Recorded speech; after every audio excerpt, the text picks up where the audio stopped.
So what we're looking at here is Connectimals, a game made by Frontier here in Cambridge, whose founder is David Braben. Hello, Rory. Quite an important figure in the history of UK games. You're very kind. Tell us a bit about what's going on here in terms of physics. It looks quite simple. There's a lot going on here, isn't there? You're throwing rings over hoops, so that we're looking at physics, both sort of real-life physics and also things that people psychologically want to do in a game. Like when you lean, you want things to tilt left and right, and we can actually do that. A lot of people think games is a sort of creative industry, perhaps doesn't require a lot of science. You're saying the opposite. Oh, it absolutely requires a lot of science. Not necessarily to play it, but to make the thing, to make it feel real.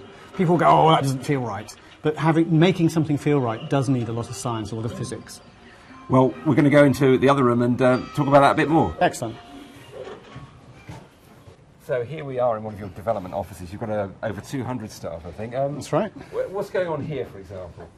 Okay, well, we're seeing two things here. We're seeing an animation of one of the tigers from Connectimals walking. So you can see how it's made up of lots of little facets, see how it's moved. So the skills you need to make this. An animator has looked at all the way the thing moves, the way it looks. And on here, what's that on there? Well, one important thing to make a game really feel right is you need physics. You need things to bounce properly, you need things to land properly, you need them to have weight. When they interact with each other, you want them to sort of fall in the right way, and it just looks wrong if it doesn't have that. Now, you've been in this industry since the early 80s when you created, very famously, Elite. Where do you think we are as a UK games industry now? Have we got the skills necessary? Can we compete? I think we've been competing very, very well for a long time.